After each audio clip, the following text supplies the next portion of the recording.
vocês aí, viu? Valeu demais, Daniel. Bom trabalho para ti, meu querido. Valeu, valeu. Ô, Lendo, eu vou testar agora o negócio aqui, viu? Vamos lá, vamos ver aqui.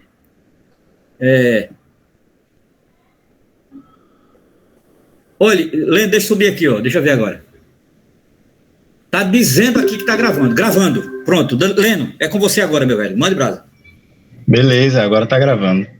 Então, retomando, né? O primeiro link caiu, né?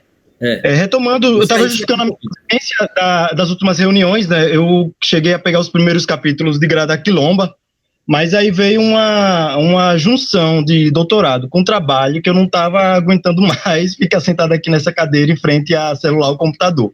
Mas aí quando eu vi Romero divulgando que ia iniciar um novo módulo, né, estudando James Cone, 2 obras dele, aí eu me animei e aí eu fiz o que eu tenho liberdade, assim, né, para fazer com Romero e Daniel, que é me autoconvidar, né? Então me autoconvidei para fazer essa fala de abertura, né, a exemplo de como o Bruna fez em relação à Grada Quilomba, né, por ser um tema, né, um assunto que eu tenho muito entusiasmo, por ter sido recentemente também o meu tema de estudo no mestrado, né, em Ciência da Religião na UFES. Então, isso justifica, né, e aí eu, com trabalho, com doutorado, com tudo, assim, fazer o máximo esforço para estar participando de todas as reuniões, porque eu tenho muita curiosidade também de ouvir, né, as diversas leituras, diversas recepções, né, sobre o pensamento de James Cone. E aí eu propus, né, fazer essa fala, assim, trazendo um panorama mais geral mesmo, né, desses primeiros momentos, né, da teologia negra, como é que ela se constitui do ponto de vista histórico, do ponto de vista do debate hermenêutico, né, mais acadêmico e tudo mais, porque eu acho importante a gente inserir James Cone dentro de um coletivo, né, dentro de uma construção coletiva. Como eu tinha falado, né, antes de começar a reunião, James Cone é o nome mais conhecido da teologia negra, é o único autor, na verdade, da teologia negra, tem uma obra completa, traduzida aqui no Brasil, né? E claro que a teologia negra passa por vários processos de invisibilidade, de exclusão, mas James Cone é um nome que sobressai, e isso não é nenhum demérito, acho que é mérito dele também, né, tal. Mas é importante, e até para ser justo com James Cone, porque a obra dele é sempre diálogo com outros autores, né, diálogos, debates, disputas, eu acho que é interessante inserir ele, né, nesse contexto de formação, né, como ele estava ali debatendo com outros autores, né, como ele estava respondendo às críticas e fazendo seus desdobramentos, né, que o pensamento de James Cone vai mudando também através do tempo, né, e através de suas publicações e reações a elas, tá? Então, essa fala, eu estou me baseando, assim, em um tópico do primeiro capítulo da minha dissertação, né, a minha dissertação, ela está disponível já, depois eu posso também, até no grupo, disponibilizar o link, né, do repositório, e aí o título da minha dissertação é Teologia em Perspectiva Afrodiaspórica e Antirracista, uma análise do potencial correlativo entre a teoria decolonial e a teologia negra da libertação. E nesse tópico em específico, eu usei como a principal fonte esse livro aqui, né, que é deixa eu aproximar para ver se dá para ver melhor, ele se intitula Teologia Negra. Esse livro, originalmente, ele foi publicado em 1979, e ele foi organizado pelo próprio James Cone e o Gerald Wilmore, né, que foi também outro precursor da teologia negra. E essa edição aqui é a única também lançada no Brasil, ela é de 86, você vê, o ano que eu nasci, e não teve outra edição dela, né? O Deus dos Oprimidos foi de 85 e a gente só vai ter uma edição agora, em 2020. Inclusive, quando eu defendo a minha dissertação, a editora Recriar ainda não tinha lançado a nova edição do Deus do Oprimido e a primeira, né, da Teologia Negra. Então, quem lê minha dissertação, eu estou lá falando, né, que o Deus do Oprimido é a única obra completa de um autor de teologia negra publicada no Brasil até aquele momento. Então, você vê como a mudança se deu rapidamente por essa demanda que Romero estava comentando agora há pouco, né? Então, esse livro aqui, que na verdade é uma coletânea, tem uma importância muito grande, porque ele foi publicado em 79 e eles juntam, né, eles publicam, eles compilam textos de vários teólogos negros, de várias teólogas, e também de documentos, né, que foram importantes na formulação da teologia negra, através dos congressos, do Comitê do Clero Negro, o debate que eles tinham com os teólogos latino-americanos, com os teólogos asiáticos, africanos, a crítica das teólogas negras, né, tem texto de Cornel-West. Então tem importância que eles demarcavam ali, né, um período de formação, né, da teologia negra. Tá? Agora, eu, antes de entrar mesmo, né, essa formação aí histórica, é importante também eu falar aqui, né, o que é que eu estou entendendo, né, o que é que alguns autores, teólogos até, entendem sobre teologia, né, porque quando a gente fala de teologia, e na academia principalmente, é algo que é mal visto, né, acho que pela tradição iluminista da nossa academia, pelo ranço positivista da nossa academia, que vê na religião como algo absolutamente obscuro, né? E a teologia se referindo à religião, né, ou à fé, então tem um olhar muito preconceituoso em relação à teologia, né? Então gera muito desconhecimento, né, sobre teologia, né? E aí eu separei alguns trechinhos aqui de algumas definições do que é teologia, né? Eu pego assim um dos mais recentes, que é o próprio Ranulfo Pacheco, né? Ranulfo Pacheco, no livro dele Teologia Negra, né, o sopro antirracista do espírito, ele diz que para responder a essa questão do que é teologia, responder essa questão é disputar sentidos. Ele fala isso. Responder o que é teologia é disputar sentidos, né? Tem um outro teólogo, esse francês, né, um dominicano, chamado Claude Geoffrey. Ele tem uma obra em que ele diz que teologia é um discurso, né, ele fala assim, é um discurso que reflete sobre a linguagem sobre Deus. Um discurso que fala humanamente de Deus, né? O James Cone também dá a definição dele. Ele diz que teologia é mais do que isso. Ela é mais do que um discurso sobre Deus. É mais do que linguagem sobre Deus. Para James Cone, a teologia cristã é a linguagem acerca do caráter libertador da presença de Deus em Jesus Cristo. Então, além de ser um discurso, James Cone vê que ela está atrelada a uma dimensão ética libertadora. Ele vai mais além, né? Outro teólogo alemão tem um livro bem interessante, né, sobre teologia hermenêutica, Ulrich Kortner. Ele fala que ele compreende a teologia como uma ciência hermenêutica. Para ele é ciência hermenêutica que se ocupa com textos e com todas as manifestações da prática da vida cristã. Paul Tillich, né, outro teólogo, um dos mais importantes do século XX, alemão, radicado nos Estados Unidos, influente no James Cone também. Ele aplica a teologia a um método de correlações, né, que pressupõe que toda teologia, consciente ou conscientemente, ela se assenta em dois polos, né? A mensagem do texto, a mensagem cristã do texto, e sempre a situação humana contemporânea. Então, toda a teologia, para Paul Tillich, ela é contemporânea, ela dialoga e debate com as questões do presente, né? E aí, voltando a Ronilson, né, no mesmo livro que eu citei, eles que mais que perguntar o que é teologia, a questão mais crítica a respeito, né, seria a quem a teologia pertence. Mais do que perguntar o que é teologia, perguntar a quem a teologia pertence. E o próprio Ronilson, no livro, né, ele responde, ele sugere que a teologia é de todo mundo. Ele diz que é multiversal, não é exclusividade da academia.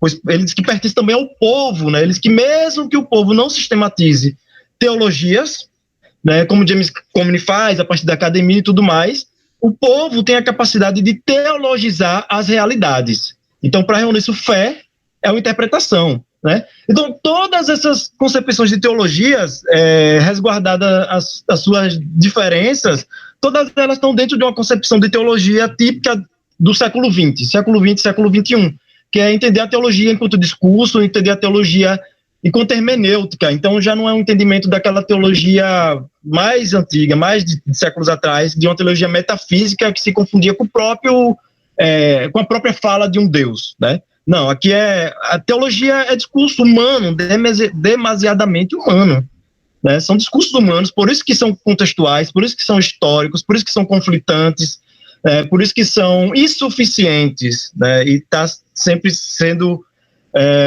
revisto, né? Agora, é um discurso que é orientado pela fé, é orientado pelo divino, né, orientado pelo transcendente, né? Então tem essa dimensão aí, tá? Então a teologia negra, ela está inserida, né, nessa concepção de teologia, ela já nasce dentro dessa concepção, né, de teologia enquanto discurso, enquanto ciência hermenêutica, mas aí a teologia tem uma importância porque ela também ela estica essa compreensão, né? Porque não é só dizer que é contextual. A teologia negra, ela vem para dizer também que alguns contextos e alguns discursos são mais aceitos do que outros em determinados espaços, por exemplo, na academia. Então, ela vai dizer assim, que é contextual, a gente sabe, né? A gente sabe que o discurso do Pontílico é contextual, dos alemães e franceses. A questão é que o discurso teológico dos europeus, dos eurodescendentes, né, eles têm mais credibilidade do que os discursos teológicos dos teólogos negros, né, ou do povo negro, né, no sentido de teologia mais ampla, né? Então a teologia negra vem para tensionar e esticar essa compreensão. Bom, dito isso, né, eu vou avançar ali para a constituição histórica, né, da teologia negra. E aí isso remete aos Estados Unidos, né? Eu vou me ater aqui especificamente aos Estados Unidos, por ser o país de origem de James Cone, né? Por ser o lugar onde a teologia negra vai ser sistematizada, né? E aí a gente vai para os anos 60, né? A teologia negra, ela vai surgir especificamente nos anos 60, nos Estados Unidos. E aí é preciso perceber o que estava ocorrendo, o que estava acontecendo nos Estados Unidos dos anos 60, que possibilitou o surgimento, né, de um discurso teológico negro. Bom, de antemão, assim, as inspirações da teologia negra vão ser várias, vão ser múltiplas, né? Tanto a tradição da Igreja Negra, né, que é histórica nos Estados Unidos, desde o período escravocrata, passando pelas lutas abolicionistas e tudo mais, a resistência, né, negra contra a escravidão. Os Estados Unidos tem uma base, né, de correlação com as leituras dos evangelhos muito forte, e o protesto negro contemporâneo, né, contemporâneo à época, né, que é o que eu vou me ater mais. E quando eu estou falando de protesto negro contemporâneo, o dilema da década de 60 nos Estados Unidos era o movimento dos direitos civis e toda a estratégia e discurso de Martin Luther King, e algo que estava nascendo especificamente na década de 60, uma inflexão do movimento negro, ou uma ruptura, que era o surgimento do Black Power, né, e a aposta em uma estratégia de violência revolucionária, tá? E acontece que nessa ascensão do Black Power, muitos jovens cristãos, né, negros, estavam envolvidos nessa luta. Né? Muitos estavam descontentes com a estratégia de Martin Luther King, embora Martin Luther King fosse cristão, muitos, né, estavam descontentes, né, com aquela estratégia de não violência, então estavam aderindo à violência, participando de passeatas, né, de jogar bomba e enfrentar a polícia e tudo mais.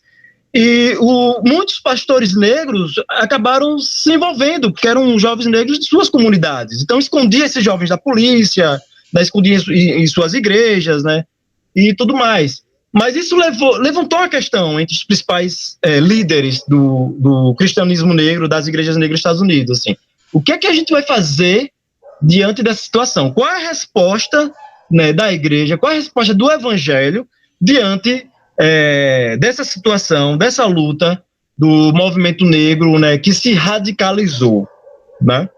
Bom, para pensar isso, esses líderes cristãos, eles se organizaram, e no Harlem, né, um centro negro dos Estados Unidos histórico muito importante, e eles vão criar um comitê, né, que vai ser chamado de Comitê Nacional do Clero Negro, né, que mais tarde vai trocar o termo comitê por conferência, né, mas é Comitê Nacional do Clero Negro, isso em 1966, né, no Harlem.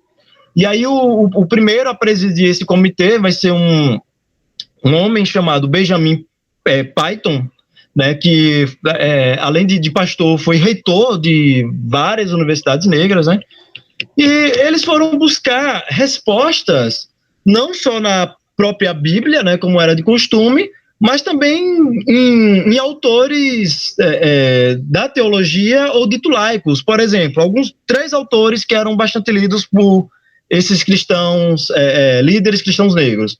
David Walker, que foi um abolicionista negro do século XIX, se eu não me engano, século XIX, 18 ou 19. Eles liam Frantz Fanon, né? Ou seja, Frantz Fanon tinha falecido em 61, Os Condenados da Terra estava bombando nos Estados Unidos, era lido pelos Panteras Negras, que estavam se formando também nessa época.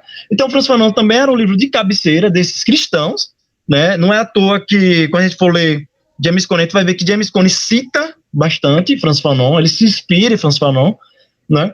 E especificamente Os Condenados da Terra, né? E eles liam também um teólogo alemão chamado, não sei se eu vou saber pronunciar bem, mas é o Dietrich Bonhoeffer, né, que tem uma importância muito grande, né, inclusive ele atuou, né, em vários manifestos e ações mesmo diretas contra Hitler, né, contra o nazismo. O objetivo do Bonhoeffer era matar Hitler mesmo, né, acabou que ele foi capturado e morto pelos nazistas.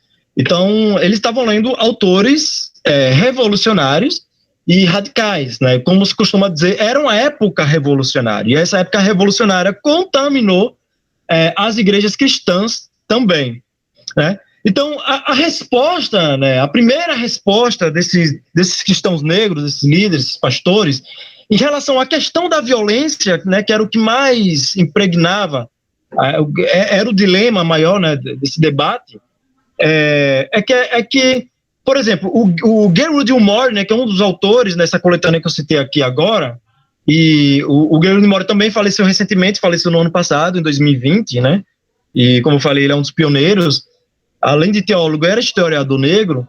Ele vai dizer o seguinte, ele vai dizer que a violência praticada por militantes negros era simplesmente resultado da violência imposta pelo poder branco.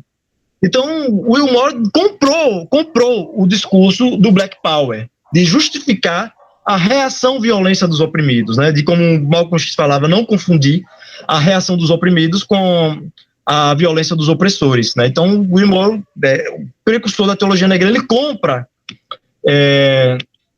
esse discurso, né? Então, a partir de 66, né, com a formação desse comitê, esse comitê vai lançar uma série de documentos, são vários documentos que estão compilados, né, nesse livro aqui também, importante. Além do comitê, vai ter pronunciamentos de outras entidades cristãs negras também, né? E basicamente de 66 a 69. Então a gente vai ter esse primeiro período aí de formação, né, que vai possibilitar o surgimento de uma teologia negra. Agora, ainda não é a teologia negra na academia. A gente está falando de teologia negra aqui no sentido eclesial, né? É político, é uma militância, mas é uma militância de âmbito eclesial, né? Então, eu quero citar, foram vários documentos, mas eu quero citar pelo menos 3, para a gente perceber o teor, né, do conteúdo desses documentos. Em 31 de julho de 66, o comitê ele vai lançar o seu primeiro documento, né, que vai ficar conhecido como Declaração sobre o Poder Negro. Então, veja, eles estavam falando, né, dando a sua interpretação, dando o seu parecer sobre o movimento Black Power.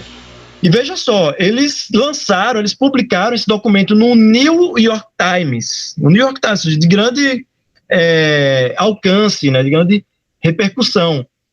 E assim, esse documento, né, ele afirma que o movimento Black Power era legítimo, não só era legítimo, como do ponto de vista teológico, ele expressava o juízo de Deus contra as injustiças. Era isso, né? E aí, para Will Moore, né, esse documento ele vai representar o início da reflexão da Igreja Negra sobre o problema do racismo nos Estados Unidos, né? E ainda nessa declaração, né, o comitê ele defende e assume o Black Power a partir de uma leitura teológica, política e histórica, sempre articulada, como vai ser a teologia negra, né, em toda sua trajetória, né, do protesto negro e do poder dos brancos, né? Então esse documento ele foi dividido em 4 partes, né, e cada parte era endereçada a um grupo específico ali dos Estados Unidos, né? Tinha um tópico que era poder e liberdade, aí era endereçado aos governantes dos Estados Unidos. Tem outro era poder e amor, foi endereçada ao clero branco, à igreja branca. A outra era poder e justiça, foi endereçada aos próprios cidadãos negros. O outro era poder e verdade, que foi destinado às grandes mídias dos Estados Unidos, né? E aí, em 66, né, vai ter uma segunda declaração que foi pronunciada, antes dela ser publicada também no New York Times, ela foi pronunciada, ela foi lida diante da Estátua da Liberdade, já em novembro, né? E aí, esse texto, né, esse documento, ele vai se intitular Racismo e as Eleições, o dilema americano, né? E aí eles estavam ali, era a época de eleição, né, para o Congresso e tal, e a conclusão deles, né, é que né, eles estavam alertando, na verdade, o povo negro para o risco, né, de se eleger políticos brancos racistas, que para eles não representariam nada mais do que uma continuidade de todo o processo histórico que estava presente desde a formação dos Estados Unidos. Então, eles tinham essa consciência histórica, né, que todo aquele período efervescente que estava ocorrendo dos anos 60 não era só específico dos anos 60, era parte mesmo da história dos Estados Unidos desde sua formação, né? E a outra coisa que eu queria citar, né, no ano depois de 67, né, vai ter o Conselho Nacional da Conferência de Igrejas, né, que era um órgão interdenominacional, né, dos Estados Unidos, e aí eles vão fazer um evento, né, nesse conselho, e vai ser o primeiro evento que vai ter uma separação muito nítida, clara e dura entre a igreja negra e a igreja branca, ou seja, a coisa estava posta, assim, não poderia mais ocultar essas diferenças, não só diferenças, como divergências também entre representantes da igreja branca e representantes da igreja negra nos Estados Unidos, e vários desses documentos apontavam que a crítica que se fazia ao cristianismo, né, enquanto uma ideologia que legitimava a opressão, o racismo, a escravidão, né, nessa crítica, a igreja negra não deveria estar no mesmo banco dos réus da igreja branca, né? Era essa a compreensão que essas entidades, né, negras tinham na época, né? Então tinha várias outras, assim, em 68 tinha os metodistas negros, né, reunidos, Conselho do Clero Negro na Filadélfia, teve, embora hegemonicamente fosse líderes cristãos negros do protestantismo, teve também uma articulação dentro da Igreja Católica, né? Teve o grupo do clero católico negro, né? Que aí o principal alvo de crítica deles era a própria Igreja Católica, né? O racismo dentro da Igreja Católica, né? E assim, em suma, né? Com esses documentos, né? E essas organizações, em suma, o protesto negro, principalmente do Black Power, era compreendido enquanto o grito de Deus por justiça. Era legitimado dessa forma, tá? Então, quando a gente for ler, por exemplo, o Deus dos Oprimidos, a gente vai ver lá que a compreensão, a discussão sobre violência em James Cone é muito encostada na de Frantz Fanon, tá? Ele não critica, assim, de forma moral, com moralismo, os protestos violentos, as reações violentas, né, do protesto negro. Ele fazia análise dele, era sempre, além de teológica, concreta, histórica, né, e tudo mais.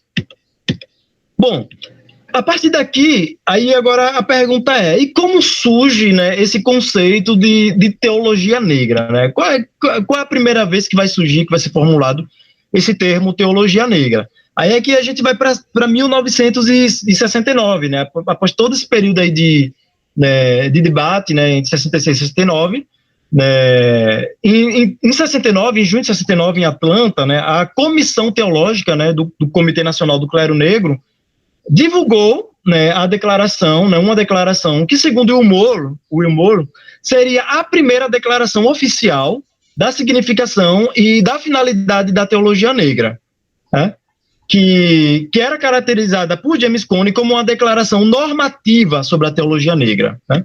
Então, até então, né, uma teologia negra embrionária vinha sendo gestada, né, coletivamente, né, em âmbito eclesial, como citei, né, desde as primeiras reuniões do Comitê do Clero Negro lá em 66, mas agora em 69, né, o comitê vai defender de forma mais explícita a existência de uma teologia negra, né, da teologia negra.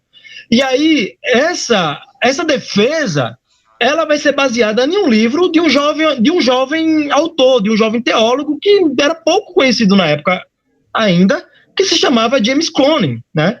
E esse livro em questão era o primeiro livro de James Cone, lançado em 69, que era o Teologia Negra e Poder Negro, né? Ou seja, no título original, Black Theology e Black Power, né? Então, James Cone, ele vai ser o primeiro a cunhar formalmente o termo teologia negra, tá?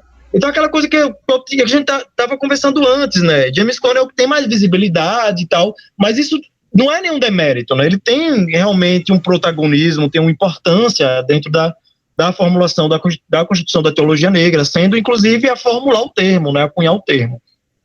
Então, a concepção de teologia negra, né, nesse documento, vai estar fundamentada na tradição cristã negra dos Estados Unidos. Eles sempre remetem a essa tradição, né, caracterizada, né, por uma interpretação própria do evangelho, né, apesar do cristianismo imposto. Então, a defesa dela é a seguinte: olha, o cristianismo, sim, aqui no contexto da colonização, foi imposto aos africanos escravizados. No entanto, isso não resultou em absoluto em passividade, né? Muitos negros africanos escravizados interpretaram, né, esse cristianismo, evangelho, a partir da sua própria realidade, das suas dores, do seu contexto e do seu anseio por libertação, tá? Então, inclusive, para eles, isso já é também uma teologia negra, né? Embora não existisse o conceito, ali já era uma teologia negra na prática, né? Desde o período escravocrata, né? Então, nesse sentido, né, a teologia negra surge tendo consciência daquilo que eu tinha falado, que sua hermenêutica, sua interpretação é contextual, né? E aí a teologia negra se afasta de qualquer concepção de neutralidade de interpretação. Porque a teologia não tem neutralidade, não tem interpretação neutra nenhuma. Não tem grupo social que faça uma leitura da Bíblia neutra. Não existe neutralidade na leitura da Bíblia, tá? Sempre vai ser intencional, sempre vai ser a partir de uma cultura, de um contexto, né? E sempre tentando dar respostas aos problemas de uma época. Então, 2 meses antes, né, dessa declaração, em 69, Cone tinha publicado esse livro, né, o Teologia Negra e o Poder Negro. E aí, vamos perceber assim, qual foi o impacto, porque James Cone não estava no comitê do clero negro desde 66, ele não estava no comitê desde o início, ele vai chegar depois, como um jovem teólogo recém-formado, né, desconhecido. E aí o próprio Wilmore, né, que está desde o início no comitê, ele considera, né, que essa obra vai ser a primeira expressão erudita da teologia negra, né? E essa obra de James Cone vai defender a identificação dos elementos de libertação do movimento Black Power com o evangelho cristão, né? O James Cone, ele diz que não o protesto, né, do Black Power não só coincide com o evangelho cristão. Ele vai além, ele diz que o protesto do Black Power é o evangelho cristão. Ou seja, a radicalidade, né, do discurso de James Cone ali em 69. Né? Então, James Cone era então recém-doutorado, né, era professor de religião também, né, e assim, como eu falei, ele era pouco conhecido entre esses líderes do Comitê Nacional do Clero Negro, né, ainda que o Wilmore considere ele decisivo para essa formulação, né, sistematizada, ou seja, erudita, conceitual de uma teologia negra. Né? Aí vou separar aqui alguns trechinhos, né, do que o Wilmore fala sobre James Cone. Ele fala assim, abre aspas, mais que qualquer outra pessoa, James Cone deu o tom e descreveu o conteúdo da teologia negra com a publicação de seu primeiro livro, Teologia Negra e Poder Negro, em 69. A Declaração de Atlanta sobre a teologia negra naquele ano traz a marca inquestionável de sua perspectiva e estilo. Ele foi, naturalmente, um membro-chave da Comissão Teológica do Comitê Nacional do Clero Negro, que a redigiu, né? Fecha aspas. E tem outro discurso, né? Outra fala de Wilmore, né? Falando sobre essa importância, né, de James Cone, que ele diz o seguinte, né? Ele fala assim, abre aspas, né? O Wilmore falando sobre James Cone, ele diz: lembro que alguém me deu uma resenha do livro que apareceu em Detroit Free Press, no momento vulnerável. Gritei de alegria.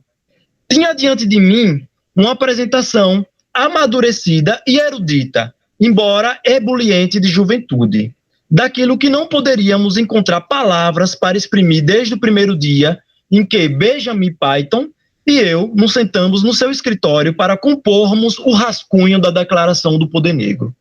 Quem era este jovem professor que articulava a fé da nova geração do clero negro, como se tivesse estado presente em cada reunião interminável do comitê e nas sessões que iam até meia-noite, em que se discutiam trivialidades que se realizavam entre os membros do Comitê Nacional do Clero Negro desde o seu começo. Foi para mim um momento de júbilo espiritual e saí para adquirir o livro, o qual li todo de uma assentada. Fecha aspas, né? Então a gente percebe que James Cone, assim, ele foi determinante, ele foi decisivo para essa formulação da teologia negra, né? Isso é palavra do Gaylord Wilmore, que está no Comitê do Clero Negro desde o início, que também é precursor da teologia negra, e que, embora fosse amigo de James Cone, compartilhassem de muitas leituras em comuns, também tinha algumas divergências, né, dentro da teologia negra. Né? Mas aí ele está aí percebendo e reconhecendo essa importância que James Cone teve, né, nesse primeiro momento, e creio que até hoje, né, não é à toa que o nome dele está sendo bastante evocado, né, ultimamente. Bom, a partir dessa primeira publicação de James Cone em 69, vai ter um período de outras publicações do próprio James Cone, de outros autores, né, teólogos negros, que vão surgir, né? Então aí a gente vai sair desse período, né, de uma discussão que é exclusiva de um âmbito eclesial, e ela vai ganhar agora um âmbito de publicação editorial, tá?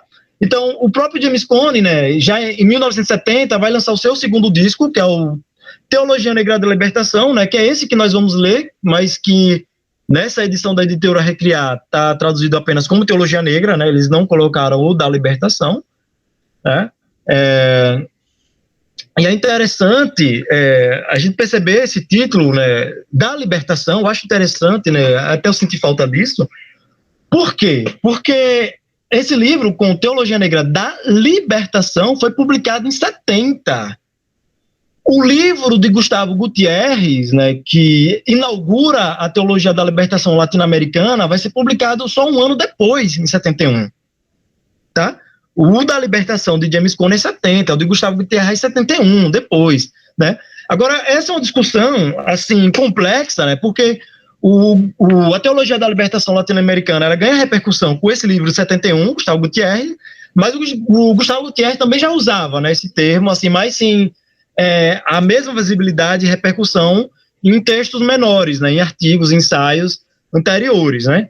Em 68, de 68 para 69, né? Então, quem é o precursor, né? É uma questão de época, imagino eu, até porque é importante a gente lembrar também de outro teólogo, e agora brasileiro, né, que é o Rubem Alves, que estava fazendo seus estudos, se eu não me engano, doutorado nos Estados Unidos, que também seria o precursor do termo da libertação, de uma teologia da libertação, né?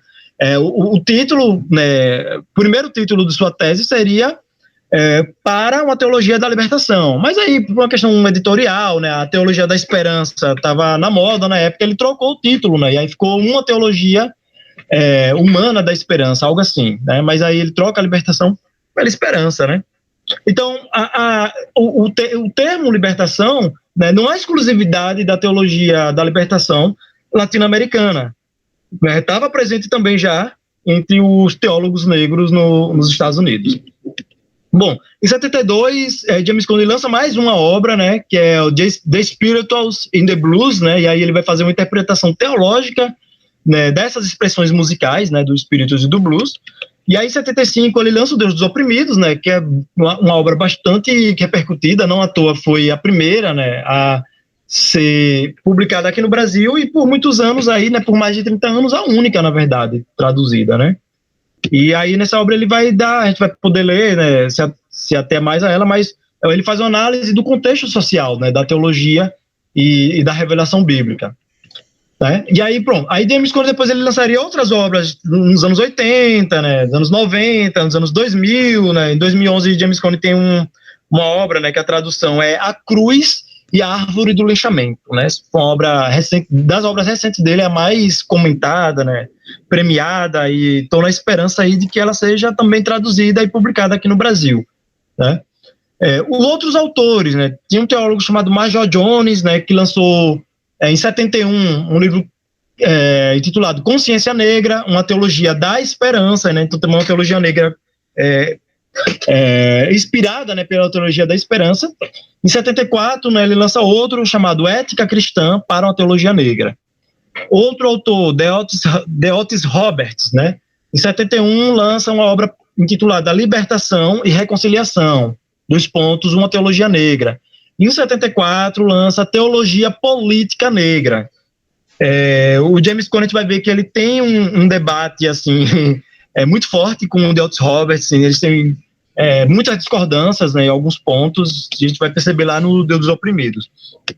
O próprio Gerald Moore, né, que é o precursor também, em 72 ele publica Religião Negra e Radicalismo Negro, e Cecil Cone, né, que era irmão de James Cone, em 75 lança um livro intitulado A Crise de Identidade na Teologia Negra, né, e é engraçado porque o James Cone, ele trava um debate teórico com o seu próprio irmão também, né? Ele tem algumas discordâncias teóricas aí com o seu próprio irmão, né? Então, até aí, né, 75, eu considero uma primeira fase da teologia negra, né? De 66 a 75. Em 76, aí eu considero que se inicia uma segunda fase, né? Dessas primeiras gerações de formação, né, de constituição histórica, interpretativa da teologia negra, né? Então, após, né, essa fase de publicações editoriais, vai reaparecer na cena o comitê, né? O Comitê Nacional do Clero Negro não publicava uma declaração desde 69. Então, ele só vai voltar a publicar em 76. Em 76, tem um personagem interessante que surge, né, e, na verdade, um coletivo interessante, que vai ser o Albert Clige, um teólogo negro também. E o Albert Clige, ele vai fundar uma perspectiva dentro da teologia negra, que vai ser uma perspectiva nacionalista. Então, eles vão ser os nacionalistas cristãos negros, né? É um tipo de nacionalismo negro bastante similar à concepção de Malcolm X. É uma questão do primeiro Malcolm X, vamos dizer assim, né? Porque o Malcolm X também, ele, depois da saída dele da nação do Islã e tal, aquela peregrinação dele, é que ele muda, né? Então, vou falar assim, desse primeiro Malcolm X. Então, eram cristãos negros, nacionalistas. O Albert Clige, embora fosse cristão, ele estava muito mais próximo ali da concepção, né, de Malcolm X, que também era religiosa, né, mas muçulmana. Então, os nacionalistas cristãos negros, né, eles apostavam e defendiam, né, uma interpretação bíblica dentro de uma dimensão histórica, né, e não apenas simbólica, que enfatizasse a relação dos textos bíblicos com o continente africano. Então, eles estavam voltados, o olhar deles estava voltado para a África, né, e aí eles reivindicavam também, assim, numa dimensão histórica, a condição negra de Jesus, né? Para eles, Jesus não era só negro do ponto de vista simbólico, ético, né, de identificação com os oprimidos e pobres. Não, para eles, historicamente mesmo, Jesus era negro. Então, junto a isso, né, eles também destacam, né, que além do racismo, né, eles faziam também, né, aí vai ser também uma novidade nessa época, com os nacionalistas negros, né, que além de eles destacarem o combate ao racismo, eles também vão realçar a importância de se fazer crítica ao capitalismo e ao imperialismo, né? E que eles identificavam nisso os Estados Unidos como a grande expressão dessa junção, né, de racismo, capitalismo e imperialismo, né?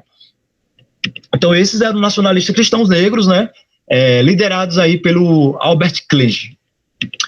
E aí, em 76, né, então a Conferência Nacional, agora chamada Conferência, né, deixa eu ser comitê, vai ser Conferência Nacional do Clero Negro, vai emitir essa primeira declaração depois, 69, e, assim, o texto, né, também, o comitê também vai ter algumas reflexões, né, algumas novidades. O texto vai afirmar Jesus Cristo como o Messias negro também, assim como defendia Albert Clige, né, e os nacionalistas cristãos negros. Porém, o comitê vai ser mais comedido, assim, e vai assumir esse Jesus negro do ponto de vista simbólico, né? O termo vai assumir um sentido simbólico. Assim, agora, eles ressaltam, né, mesmo assim, que esse simbólico não é desprovido de significação histórica, né? Então, é simbólico, mas se atentando que o Jesus da Palestina do século I era tão oprimido quanto o negro dos Estados Unidos do século XX, né? Então, essa é a relação que eles fazem. Deixa eu ver o que mais. Bom, então, eu vou adiantando aqui, né? Estou vendo que tem quase. A gente atrasou um pouco, né? Mas deve ter mais ou menos uns 30, 40 minutos de fala, né? Tem muita coisa aqui que eu separei, senão a gente vai passar 3 horas e eu me empolgo bastante com isso aqui. Bom, uma coisa a se comentar também é como a teologia negra ela vai passar a travar debates, críticas e, ao mesmo tempo, também apropriações de outras perspectivas. Por exemplo, aí vai ter um debate entre a teologia negra e o pensamento marxista, né? Chega um momento que os teólogos negros vão ter que encarar esse debate, né? E o pensamento marxista, o que é que tem a ver com a teologia negra, o que é que tem a ver com o racismo, o que é que tem a ver com a opressão dos negros nos Estados Unidos, né?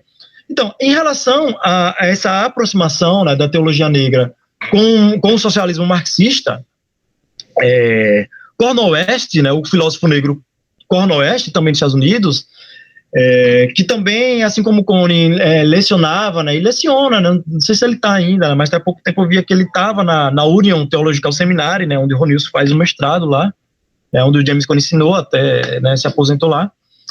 O Cornel West vai dar uma contribuição muito importante para esse diálogo entre teologia negra e pensamento marxista, né? Lembrando que Cornel West é marxista, né? Um pensador negro marxista e cristão, né? Então tinha todas as credenciais aí para mediar esse debate, né? Então o Cornel West ele publica, né, um ensaio, um texto que está nessa coletânea também que eu falei, que se intitula Teologia Negra e Pensamento Marxista, né? E é publicado em 79, né? Então, nesse texto, né, Cornel West ele defende a possibilidade e necessidade, né, de colaboração mútua, né? Veja só, Cornel West vai dizer assim, que os teólogos negros teriam que absorver o marxismo e só, de forma unilateral. Não, Cornel West vai dizer que ambas as perspectivas precisavam dialogar e deixarem-se se fecundar mutualmente, né? Então ele vê, né, essa necessidade de colaboração mútua, né, entre as duas perspectivas e ele argumentava, né, que apesar da desconfiança, né, recíproca, né, entre teólogos negros e marxistas, ele dizia que ambos, né, convergiam numa hermenêutica a partir dos oprimidos. As duas, tanto o pensamento marxista como a teologia negra, são perspectivas que partem dos oprimidos, né? E não só parte dos oprimidos, como tem uma posição política em causa destes oprimidos, né? Ele falou, vocês têm mais em comum do que vocês imaginam, né? Então, Cornel West propõe um diálogo, né, entre teólogos negros e inclusive, os teólogos da libertação latino-americanos, né, que eram assumidamente marxistas, né? Então, ele falou assim, o debate entre teólogos negros dos Estados Unidos e o marxismo pode se dar via o diálogo e debate com os teólogos da libertação, já que eram marxistas cristãos, né, ou cristãos que se utilizavam da mediação de análise social marxista.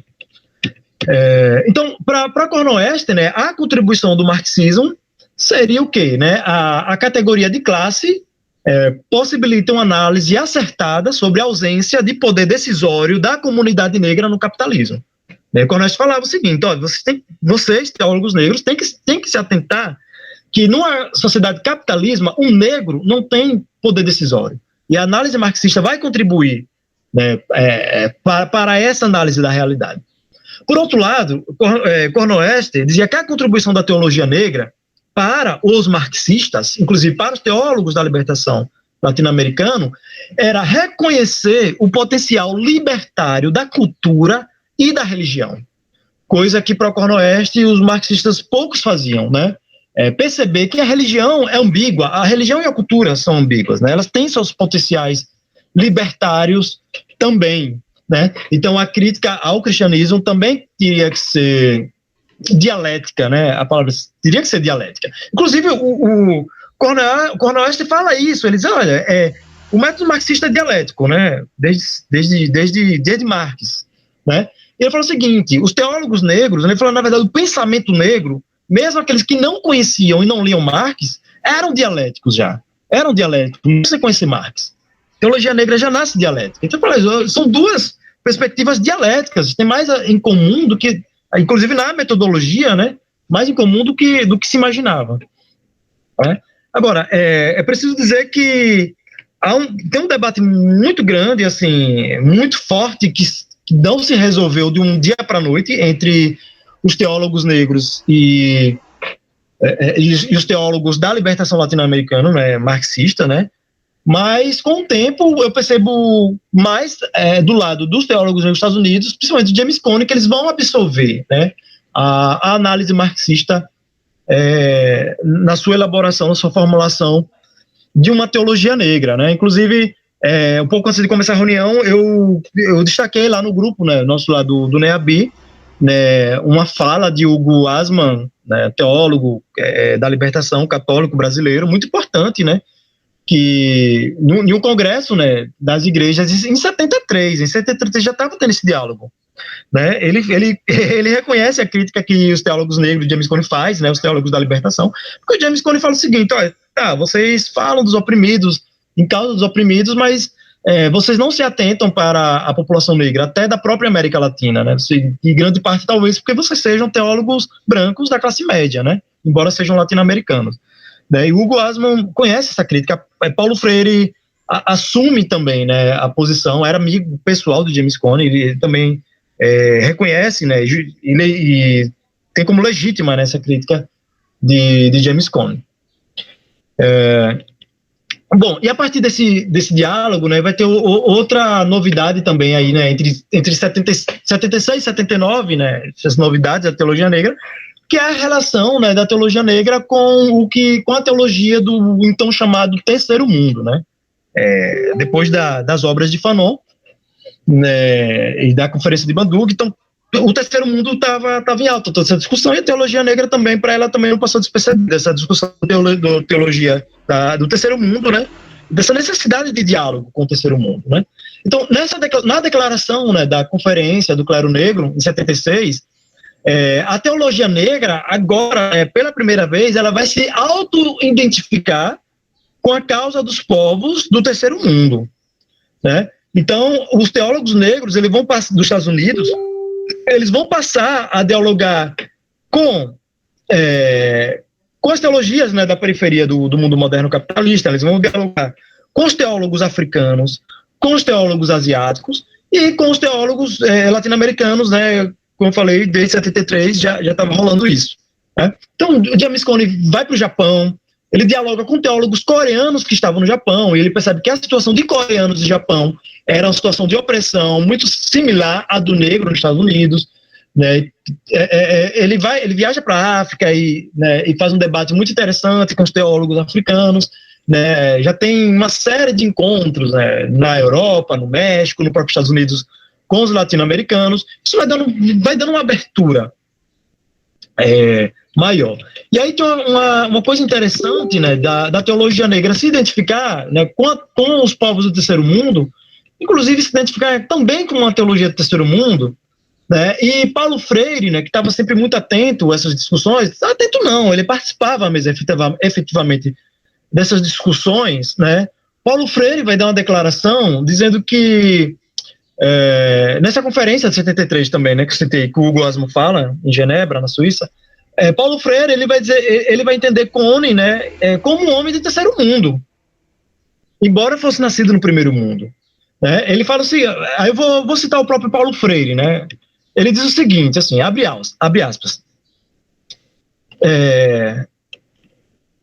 deixa eu ver, não, essa aqui não destaquei no texto, mas eu acho aqui bem rapidinho.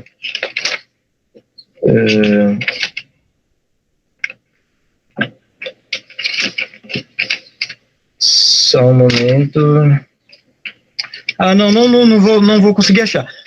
Mas o Paulo Freire, ele fala o seguinte, ele diz assim, embora James Cone tivesse nascido nos Estados Unidos, o fato dele ser um negro, né, fazia com que ele fosse um homem do terceiro mundo, nascido no primeiro mundo. Ele diz que o fato de James Cone ter nascido no primeiro mundo era apenas um acidente, né? Então, Paulo Freire também percebia, assim como o Corno Oeste, né, a necessidade dessa coalizão, né, coalizão entre teólogos negros dos Estados Unidos com os marxistas, né, e agora de forma mais ampla com o terceiro mundo.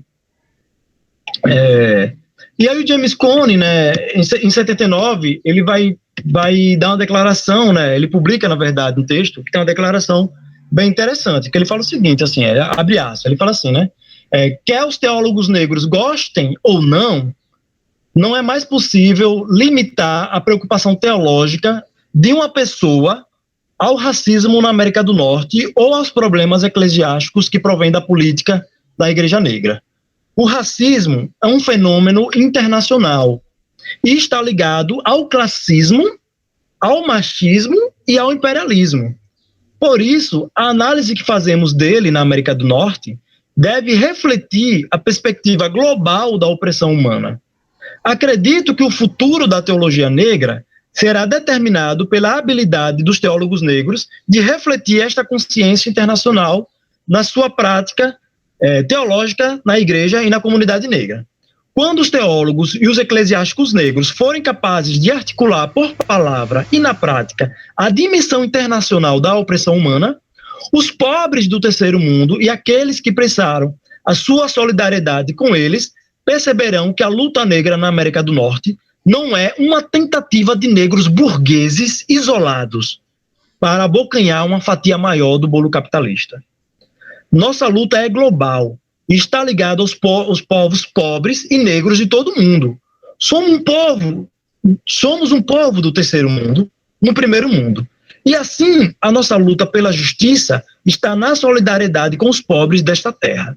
Se o que digo é verdade, então nós, teólogos negros, devemos começar a relacionar a particularidade de nosso interesse a respeito do racismo com a África, com a Ásia, com a América Latina e com os pobres, onde quer que possamos encontrá-los.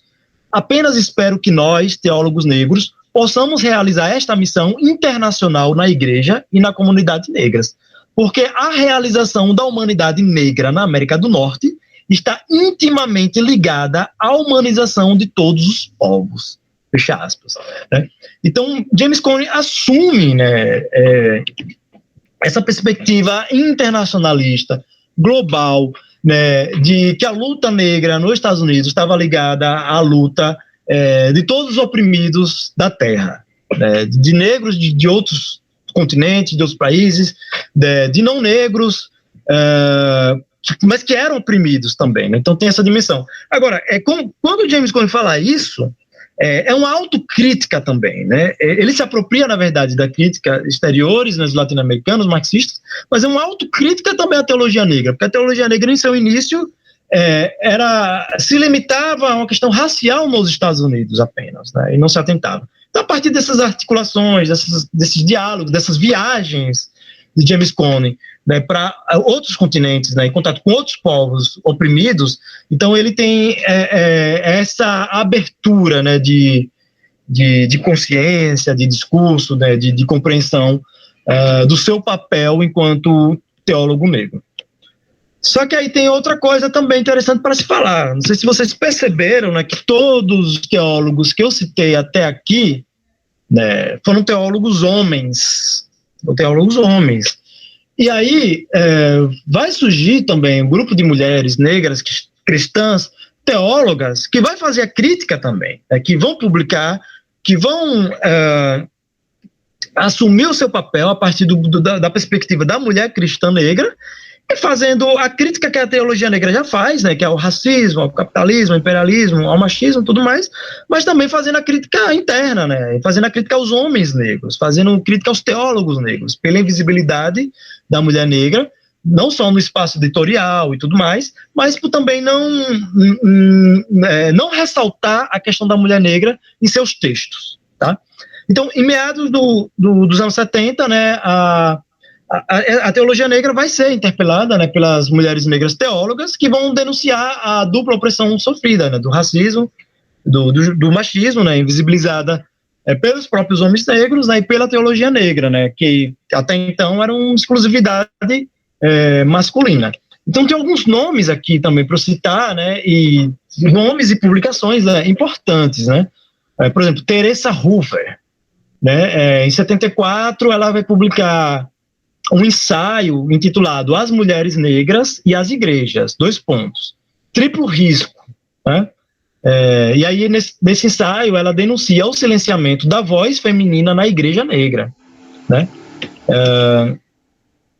E aí vai surgir Jacqueline Graham também, que entre as teólogas talvez seja mais conhecida, e ela foi aluna de James Cone e assim, não se intimidou de fazer a crítica ao seu professor, né? Ela foi aluna de James Cone lá na Union Theological, né? E aí ela tem um ensaio também, publicado em 79, que é Teologia Negra e Mulher Negra, né? E aí nesse ensaio ela defende o papel da teologia como um autoteste da igreja, né? Aí ela está se baseando em um teólogo, se não me engano, suíço, chamado Karl Barth, né? Também teólogo importante, branco, suíço importante, mas que todos esses teólogos negros liam, né? É bom deixar claro que todos esses teólogos negros, embora eles fizessem uma teologia a partir da comunidade negra, eles liam, eles continuavam lendo os teólogos europeus. Claro que do ponto de vista de um diálogo crítico e tal, né? Mas eles não eram daquela posição assim, que não vamos mais ler autores brancos, não vamos mais ler autores teólogos europeus. Eles não era assim. Eles liam, continuavam lendo, sim. Jacqueline Graham lia o Karl Barth, James Cone lia o Karl Barth, Paul Tillich, não teólogos, né? James Cone lia o Karl Marx, lia o Feuerbach, entre outros, né? Mas era uma leitura crítica, né? Não, se apropriavam, mas era uma apropriação crítica, né? Bom deixar claro. Então, quando Jacqueline Graham tem essa posição, ela está se inspirando, se apropriando de Karl Barth, né? De entender a teologia como autoteste, ou seja, ela fala assim, a teologia não é só para você legitimar suas práticas, a teologia não é só para legitimar a experiência da Igreja Negra.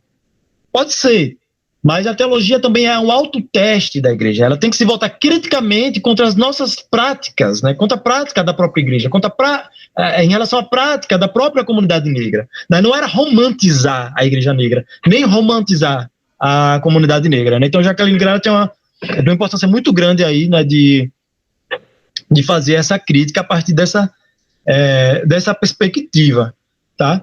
Então, ela faz crítica e autocrítica, né? E aí ela defende que a luta da comunidade negra e da igreja negra pela libertação não deve ser definida apenas pela luta contra o racismo, né? Pois para ela há outras formas de opressão que se relacionam com a opressão racial, apesar de serem independentes desta, né? A exemplo do machismo, né? Então é aquela coisa, não dá para lutar... não dava para lutar pela liberdade pela metade, só enfatizando só o racismo, mas sem tratar sobre o sexismo. Outra autora, teóloga negra, vai ser a Pauline Murray. Talvez não esteja pronunciando o sobrenome dela exatamente, né? Mas eu estou lendo aqui como Pauline Murray, e ela vai ter um ensaio, né, intitulado Teologia Negra e Teologia Feminista, um estudo comparativo, né? Ela publicou em 78, e aí ela também vai fazer críticas, né, à invisibilização das mulheres negras e à realidade particular das múltiplas opressões, né, e tudo mais. E esse artigo eu acho interessante porque eu acho ele muito semelhante ao tipo de discussão que o Cornel West fez em relação à teologia negra e o pensamento marxista. O Paulo Murray vai fazer essa discussão só que em relação à teologia negra e à teologia feminista, né? Também uma discussão ali dialética com a teologia feminista branca, né? Então faz toda essa discussão aí.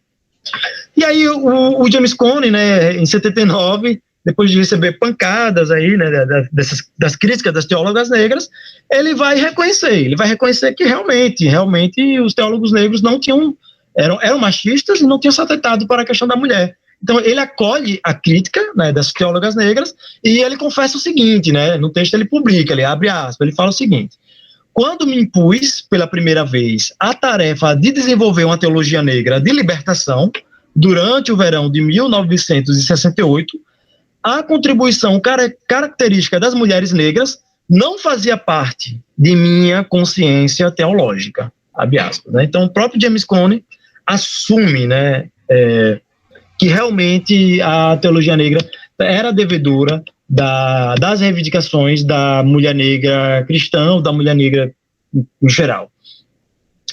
E aí, na década de 80, né, vai ter continuidade, vai ter um desenvolvimento, né, dessa teologia negra, das mulheres negras, mas também vai se cunhar um termo específico, né, para essa perspectiva. Então, a teóloga Dolores Williams, ela vai cunhar o termo Womanist Theology, que é teologia mulherista, né? Então, vejam como o termo mulherista, que é bastante utilizado hoje, e bastante utilizado quando se fala de mulherismo, né, africano, ele já estava presente entre as teólogas negras cristãs dos Estados Unidos na década de 80, no início da década de 80. Né? E com Dolores Williams, vai cunhar o termo Womanist Theology, teologia mulherista. E esse termo é cunhado para demarcar justamente a distinção, né, histórica e teológica também, né, entre a identidade da mulher negra e o feminismo das mulheres brancas. Tá? Então, tem teologia mulherista. Bom,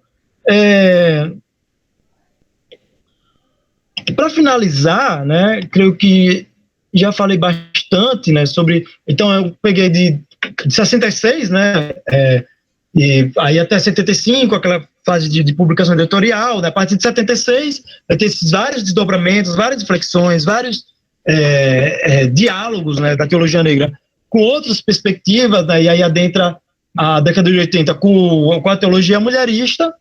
E aí eu creio que esse seja, assim, os primeiros momentos mesmo, né, de formação da teologia negra nos Estados Unidos, né. É interessante também ressaltar aqui, né, que de todos esses textos e autores que eu citei, o único autor teólogo negro que tem uma obra completa publicada no Brasil é só James Cone mesmo, né. Repetindo, né, quando eu defendi minha dissertação em abril de 2020, tá lá no meu texto, né? Agora o texto já está desatualizado, né? Que eu coloco que a única obra completa de um teólogo negro publicada no Brasil era O Deus dos Oprimidos, que foi de 85, né? Aí, alguns meses depois da defesa da minha dissertação, a editora Recriar publicou, né, a nova edição dos Deus dos Oprimidos, e pela primeira vez a Teologia Negra, né, que o título original é Teologia Negra da Libertação, né? Então, né, quem tiver aí eu vou fazer um pedido agora, um clamor, né, se de repente essa live aqui, né, esse encontro, o vídeo, a gravação chegar, né, ao pessoal da editora Recriar, se alguém tiver contato, assim, vamos publicar mais, né, mais James Cone e mais teólogos negros. Tem outros, até para a gente perceber, né, esse diálogo, esse debate que James Cone fazia com os teólogos, publicar as teólogas negras também, publicar as obras mais recentes, né, publicar a autobiografia de James Cone seria um ganho para a gente, né, e tudo mais. Tem teólogos negros que adentraram, eu não vou lembrar agora o nome, mas que, assim, entraram de cabeça, de cheio mesmo, na proposta de uma teologia negra marxista. Não vou conseguir agora lembrar o nome, mas tem, assim, mais recente, né? Tem uma teologia negra assumidamente marxista, não era só um diálogo, era marxista, tá? Então, acho importante a gente... Porque na Amazon a gente encontra essas obras, mas como falei, assim, com frete, sabe, é coisa de R$400, R$500 para a gente pedir. Então, para mim mesmo, no momento, é sem condições, né? Então, só para fechar aqui, né, e assim, dar uma característica geral dessa teologia negra, né, desse momento, desse lugar que eu falei, é o seguinte, as principais características que eu destaco. Bom, teologia negra é uma teologia que se assume enquanto uma teologia hermenêutica contextual, né? É uma teologia que não defende neutralidade, né? Que assume que parte de um contexto específico, que está buscando responder questões específicas de um povo específico, embora travasse diálogos, né, com outros povos. É uma teologia que afirma, né, e aí eu acho que por isso está lá no subtítulo da minha dissertação, né, a correlação com a teoria decolonial. Porque o que eu defendo na minha dissertação é que a teologia negra ela é uma teologia decolonial, mesmo antes de surgir esse conceito de decolonial, que é dos anos 90. Mas lá nos anos 60 a teologia negra já é decolonial, porque embora o conceito não existisse, o seu discurso é o que se define enquanto decolonial, né? Ele afirma a experiência sensorial, social e política do corpo, né? Talvez isso não tenha ficado claro aqui na minha fala, mas a gente vai ter a oportunidade de ver quando a gente for ler o próprio James Cone. É uma teologia que assume a perspectiva política, e essa perspectiva política é antirracista, né? Então ela expressa uma orientação política e um compromisso ético, né? É assumido isso, né? Para James Cone, toda teologia é política, tá?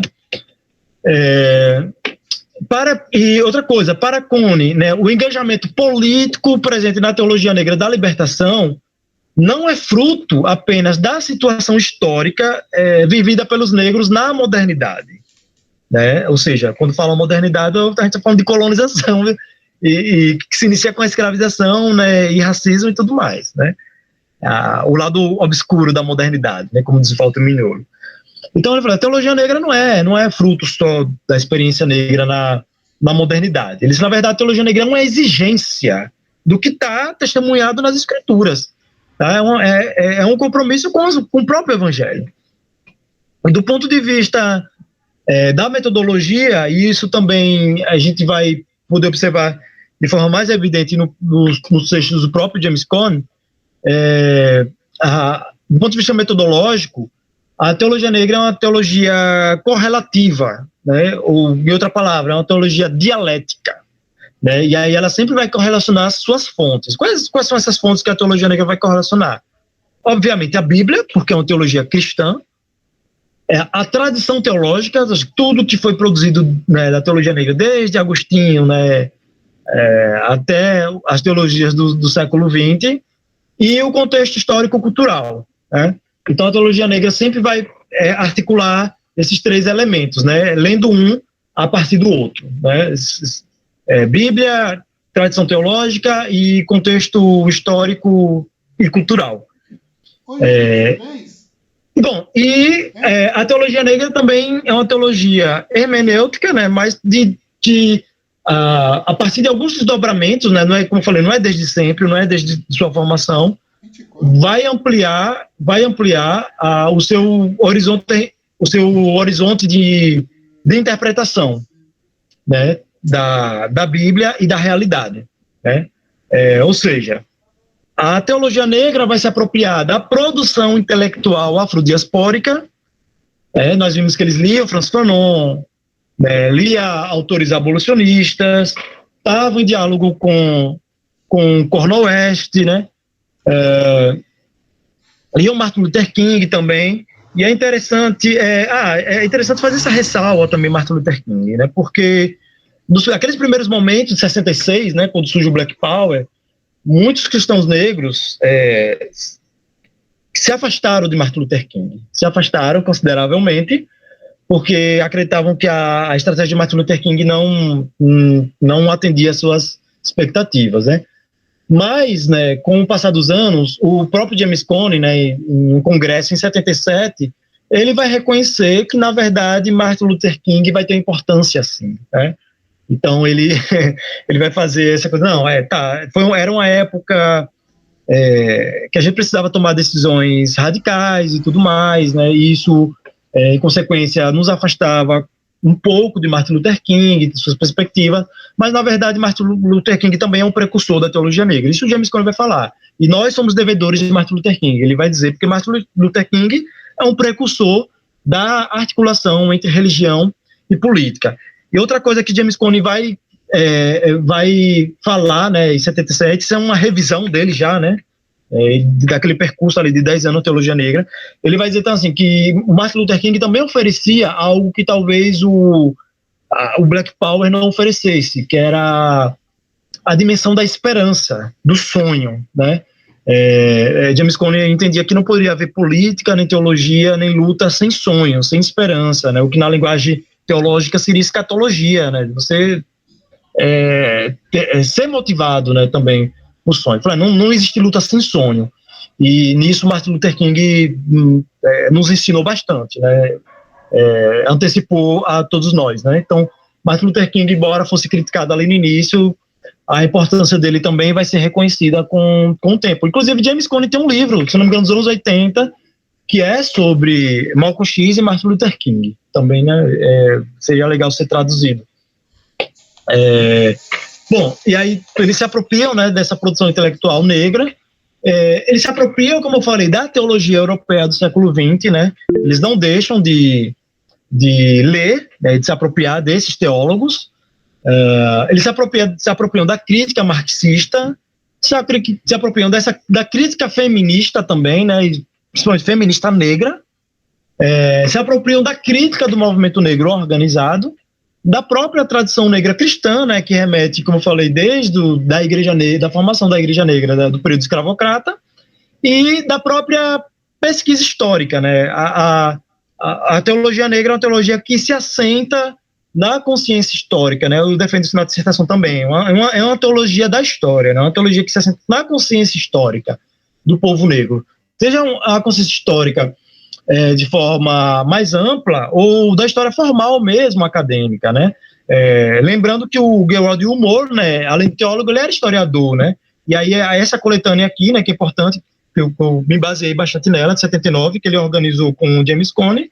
Isso aqui é um trabalho do historiador, porque ele compila vários documentos, né, que estavam publicados em jornais, né, e tudo mais, em outros meios. Ele compila isso. É um trabalho de um historiador, né, e tinha que ser um historiador para perceber essa importância de, agora temos uma década, né, de teologia, vamos catalogar isso, né, vamos ver o que nós produzimos até aqui, né. Agora, uma coisa, né, apesar de todos esses desdobramentos e flexões, tem uma coisa da qual a teologia negra não abriu mão e não abre até hoje, né, que é o seu ponto de partida é o problema do racismo, algo que as outras teologias não falavam e em grande parte hoje ainda não falam, né? Então, a teologia negra, acho que a maior contribuição da teologia negra é apontar o problema do racismo, né? E identificar isso não do ponto de vista só político-histórico, mas teológico também. Perceber o quanto o racismo era contraditório com o que era pronunciado nos evangelhos, né? Para a teologia negra, do ponto de vista religioso, o racismo é pecado, né? Como os movimentos negros evangélicos agora do Brasil têm dito. Racismo é pecado, né? Então, dessa concepção religiosa, tá? Então, acho que essa a grande contribuição da teologia negra, né? É tratar sobre o problema do racismo. É isso, né? Faltam 15 minutos para 7. Eu encerro por aqui. Agradeço bastante aí a vocês que tiveram paciência para ouvir e fica aberto aí as questões, tá? E que tenhamos aí uma série de encontros, né, bastante interessantes sobre a obra de James Cone. Valeu, gente. Obrigado.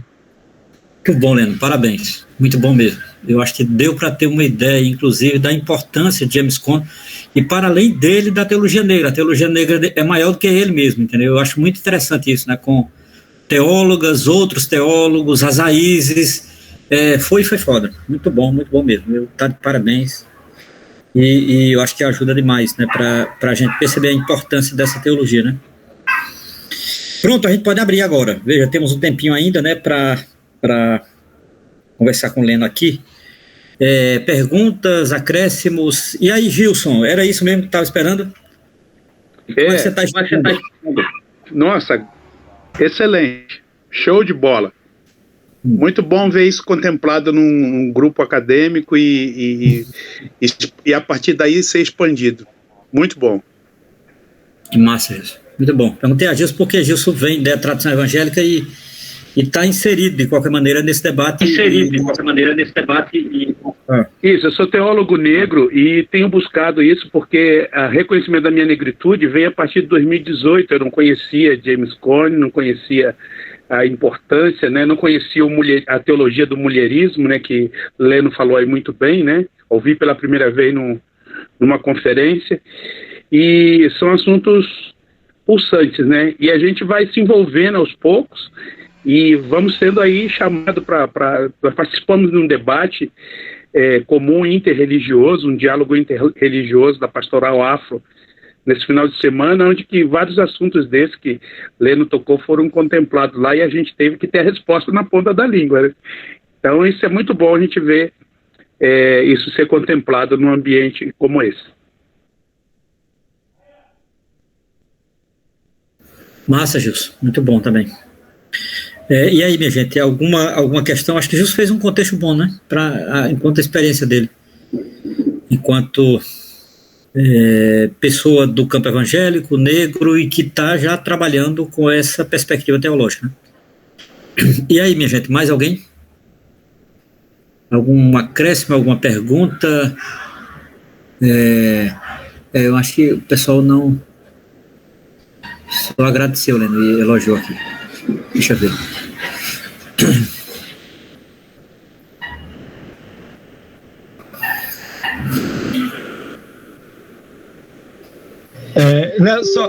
Só comentar assim, né? É interessante, Gilson, falar da pastoral, né? Afro, aqui no Brasil, porque, assim, eu me ative, né, aos Estados Unidos, né? Por ser o país, né? De James Cone.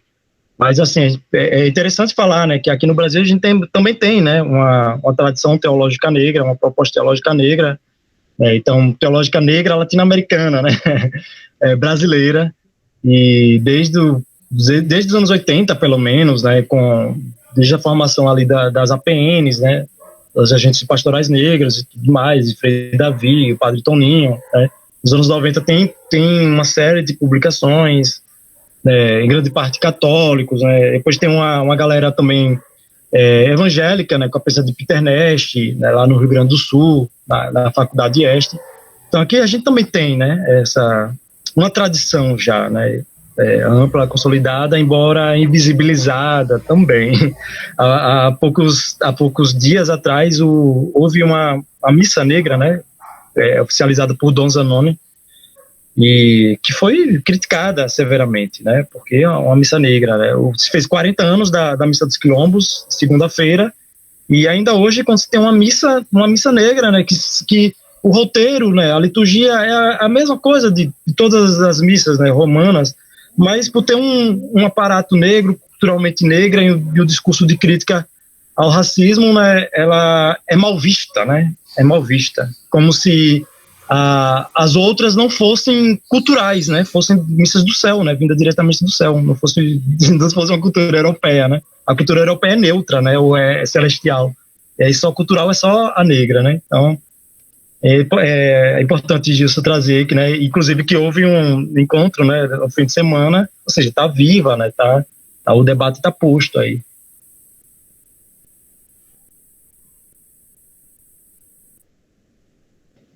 E aí, gente, comenta aí. Viu, Leno? Eu comprei uma Bíblia de uma conferência católica dos Estados Unidos pela Amazon e me custou R$42 com frete, tudo. Eu achei assim muito barato. Então, às vezes, acho que depende do momento, né, do dia, da sorte, a gente consegue. Mas, assim, esse debate a gente tem acalorado aqui no Sul, né? Eu tento buscar uma formação, porque eu pretendo trabalhar a teologia negra no Brasil, né? Junto com outros que estão à minha frente, como Creuza Caldeira, que está no nosso grupo lá de debate, que é daqui, que eu conheço, como Doni Bueno, lá de Campinas, como o Jackson Afrocrente, né? Que é meu amigo também, parceiro, está junto com a gente quer dizer, eu estou junto com ele, que eu entrei depois no movimento negro evangélico, né? E a gente pretende trabalhar muito isso. A gente vê aqui, né? Nós temos uma boa união com o pessoal da Pastoral Afro, com o povo de Axé também, a gente tem umas ligações, e a gente pretende trabalhar isso aí. É fundamental esse conhecimento que você está passando para mim.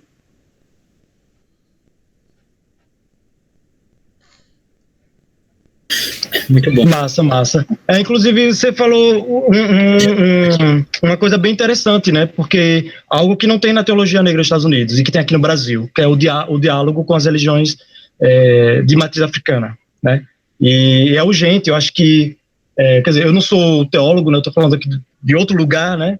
Mas acho que é urgente, né? E os teólogos negros do Brasil têm feito isso, né? Que é o combate a esse racismo religioso, né? Que atinge principalmente as religiões de matriz africana, né? E os teólogos negros cristãos, né? Que, embora excluídos, marginalizados, mas parte de uma religião que é hegemônica, e fazer essa crítica interna, né? Essa disputa interna, eu acho assim que é para ontem, né? Como o documentário de Emicida, é para ontem, né?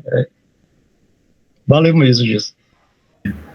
Helena, uma coisa que eu acho que talvez alguns aqui se interessem.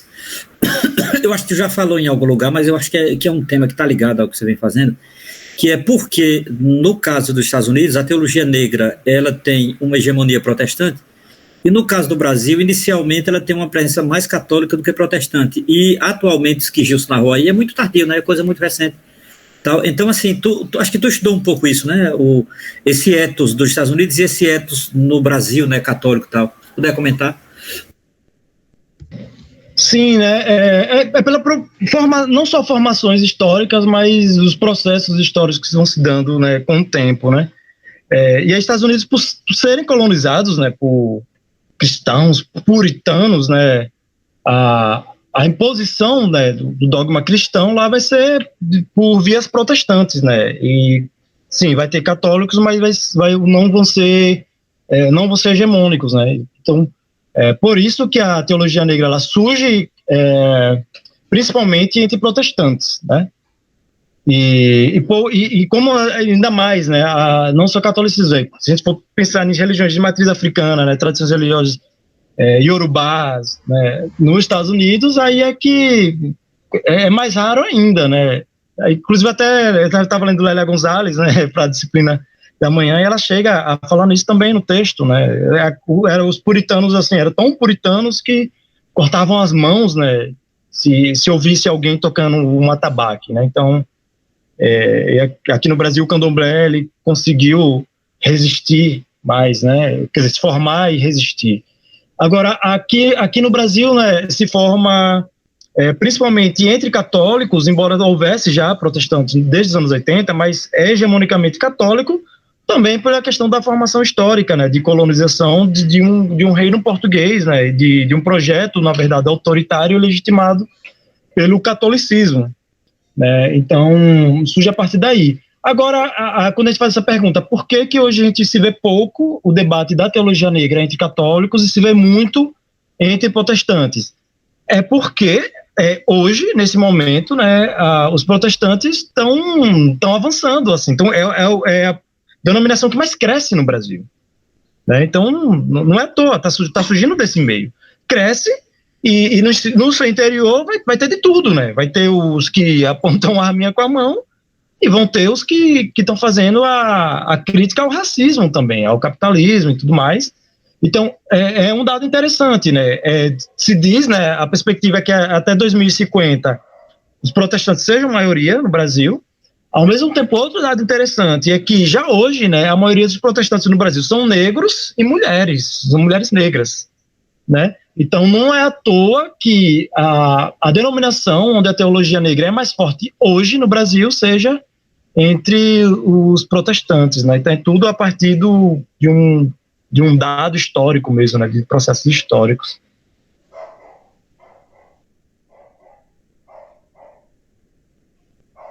Minha gente aí, mais alguma coisa? Olha, eu penso sempre numa coisa, lendo Gilson, que estão mais no métier, né? E também os outros colegas, se quiser refletir, pense nisso. Eu vejo o seguinte, há hoje um avanço da teologia negra muito diante de uma certa vanguarda. Você pode ver, Gilson cita nomes, né? Assim, fulana, Creuza, não sei quem, fulano e tal. Ainda está muito restrito a uma vanguarda. Agora, eu acho que, a depender do projeto teológico e pedagógico dessa vanguarda, eu acho que a coisa pode se popularizar entre os pentecostais. Você pode ver, a teologia negra no Brasil, ela ainda está muito vinculada às igrejas históricas no Brasil, né? São pessoas que vêm de origem presbiteriana, no máximo batista, mas muitos metodistas, luteranos e anglicanos, né? É o peso maior. Ou o pessoal da Presbiteriana Unida, que também é muito interessante. A Presbiteriana Unida, ela teve aquele pastor negro que é muito importante lá de Santa Catarina, do Espírito Santo, que é uma figura, o Beato, né? O Antônio Beato. Eu acho que ele foi uma figura muito importante, né? Era um pastor negro, tal, falecido recentemente, né? E a Igreja Presbiteriana Unida, ela tem uma tradição, tal. Então você pega Presbiteriana Unida, Anglicana, Presbiteriana, Metodista, tal, poucos batistas, tal. Mas o mundo pentecostal, que é um mundo onde está a presença negra, seja ela masculina e feminina no campo protestante, a teologia negra não chegou enquanto teologia do livro, mas chegou enquanto vivência. Porque, digamos assim, são esses mais pobres negros pentecostais que, de fato, sofrem mais o racismo, né? Sofrem mais o racismo e tal. Então, assim, eu vislumbro o dia em que essa tradição de James Cone chegue nas mãos dos pentecostais. Porque, veja, uma coisa, sabe, para terminar, Leno e Gilson, a teologia negra, ela é uma teologia fundamentada na fé, como qualquer outra teologia. Ela não tem nada de herética ou de desviante, nada disso. Olha, eu tenho certeza que qualquer pentecostal compreende essa teologia. Na verdade, o que falta no Brasil hoje é um canal de ligação para que os cursos de teologia nosso inclua a teologia negra. Você pode, a teologia negra, ela tranquilamente faz parte do cânone da teologia fundamental cristã ocidental. Ela não tem nada de, veja, não há nada de anormal e de demais nessa teologia. Não há nada de maneira nenhuma. Digamos assim, é muito mais o foco hermenêutica dela, mas enquanto teologia, ela é uma teologia como qualquer outra teologia. Então, assim, eu não acho que seja improvável. Claro, nesse momento hoje é muito difícil, mas não é improvável que um pentecostal, ele assuma, por exemplo, um pentecostal negro, um pastor pentecostal negro, uma pastora pentecostal negra, ela assuma essa condição. Olha, eu vou dizer uma coisa aqui, que é uma coisa até meio escandalosa. Eu tenho estudado um pouco uma pastora pentecostal, que ela, de fato, ela é uma pastora muito... Ela é muito fraca, ela é muito perdida, e ela está nessas profetadas aí de falar que viu Deus, que foi para o inferno, não sei o que tal, que é uma pastora chamada Nadir. Ela é negra de traços indígenas, pastora Nadir. Pastora Nadir tem um programa em que ela vai responder a um pastor de classe média, de uma igreja quadrangular, que ele defende a ideia de que mulher não pode ser pregadora, logo mulher não pode ser pastora. Há um setor da igreja quadrangular que defende essa desgraça. Pastora Nadir, sem nenhuma formação teológica, ela dá uma resposta a esse pastor que é de tirar o chapéu, cara. E a pastora Nadir, ela é fraquíssima, mas ela tocou no calo dela, entendeu? E ela soube responder ao pastor. Isso significa dizer, veja, se essa uma mulher como pastora Nadir hoje, Nadir tem um monte de seguidor. Eu fico pensando, se uma mulher dessa conhece a teologia negra, meu amigo, e começa a divulgar essa teologia negra que não tem nada de herética. Cara, é um salto muito grande entre os pentecostais, entendeu? Porque há uma identificação. O que para mim falta digamos assim, a mediação. Obviamente, o valor dos livros da Recriar não ajuda muito uma teologia popular negra nesse país, né? Não ajuda muito, é uma pena. Eu sei que a editora depende de grana, é comercial e tal, mas assim, nós precisamos encontrar meios em que a teologia negra ela chegue aos pentecostais, porque, veja, a milícia chegou, esse discurso bolsonarista chegou, por que não chega a teologia negra, entendeu? Eu tenho a impressão que, em algum momento, essas questões entre teólogos negros e negras no Brasil, que leem James Cone, já estão preocupados com isso, sabe, pelos dados que nós temos, né, sobre o horizonte pentecostal brasileiro. Bem, essa é a reflexão. Leno e Gilson, fiquem à vontade, ou quem mais quiser refletir sobre isso, é a minha reflexão para hoje.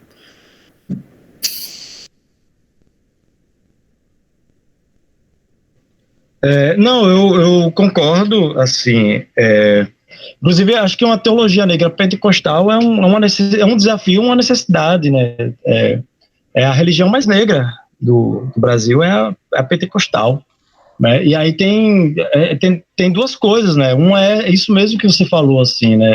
É a mediação, né? A partir desse chegar, a teologia negra chegar na igreja pentecostal, os pentecostais se apropriar, né?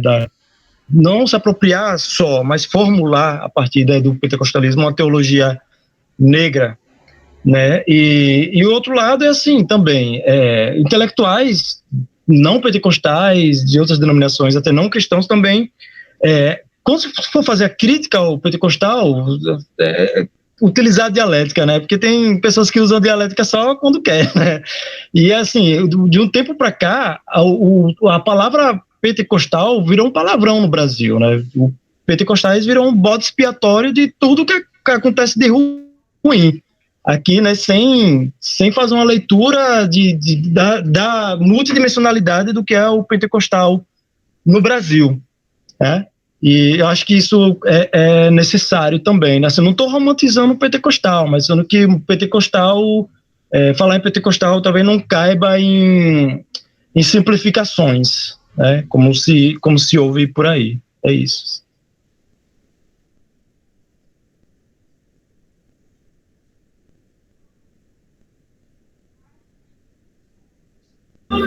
E aí, Gilson, quer comentar alguma coisa ou demais colegas?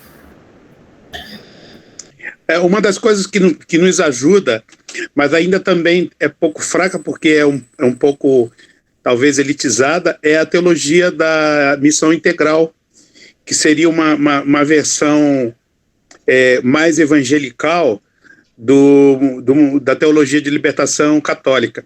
Mas ainda está nas camadas mais altas de doutores das igrejas protestantes históricas, e ainda não chegou na base, né? Mas nós temos lá na teologia de missão integral a presença do Ariovaldo Ramos, né, que é um ícone, né, para os cristãos. E é negro, é um ícone dos cristãos progressistas, né, e também da frente evangélica pelos direitos e outras organizações que ele dirige também, que é bem política e que pode nos ajudar, né? Agora, no Dia da Consciência Negra, ele fez um vídeo muito bom falando o que é a consciência negra, né? Chama a atenção dos negros se posicionarem, né? Não só contra o racismo, mas também se posicionarem na consciência da sua negritude e a potência que pode se vir daí, né? Então há uma grande esperança, como a colega colocou aí, que a gente atinja essas camadas aí. A gente está vendo aos poucos pastores pentecostais, né? Eu faço parte de um grupo libertário aqui, de cristãos progressistas também. A gente tem visto a participação de pastores pentecostais lá do Pará, lá do Rio de Janeiro, do de Caxias, né? Que já estão abrindo os olhos para as questões sociais, as questões dos negros também. Isso é esperançoso. Pronto. E aí, minha gente? Mais alguém? Hoje só foram os homens, né, Leno? Hoje tá danado. Cadê as mulheres? Vamos nós.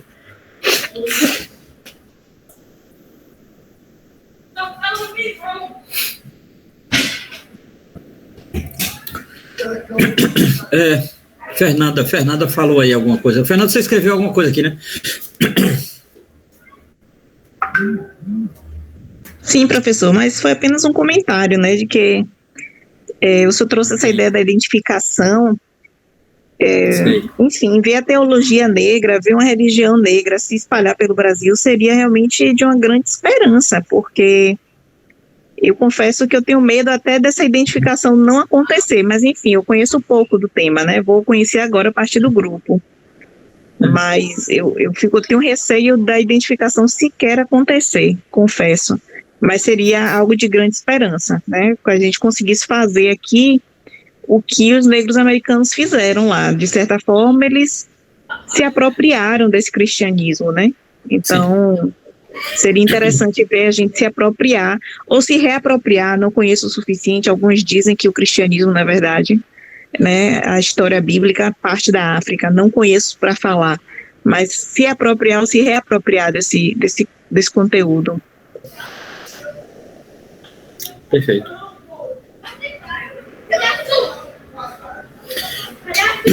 E aí, minha gente, mais alguma coisa?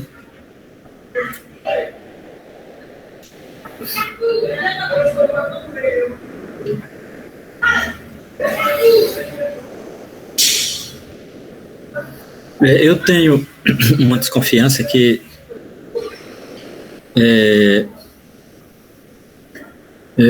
há um projeto iluminista que entrou em tradições teológicas católicas e protestantes, que ele vive o seu limite.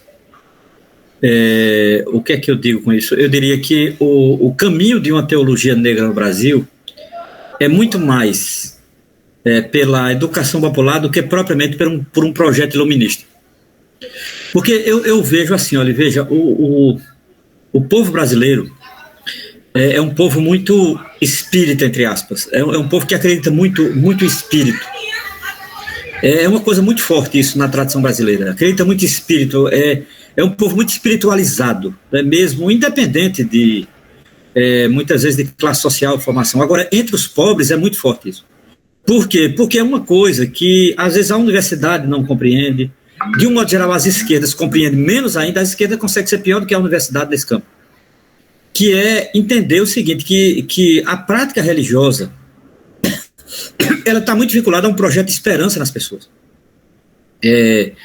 Essa coisa de viver sem referência de sentido, isso é coisa de universitário e de gente de esquerda, pô. O povo não vive sem sentido. Pode ficar tranquilo, esse papinho de niilismo, pós-moderno, não sei o quê, isso não tem sentido algum nas camadas populares. As pessoas buscam referência de sentido num casamento, numa prática religiosa, num convívio, numa relação de amizade final de semana e tal. Então, assim, é aquilo que o Indiana, eu adoro isso, uma indiana,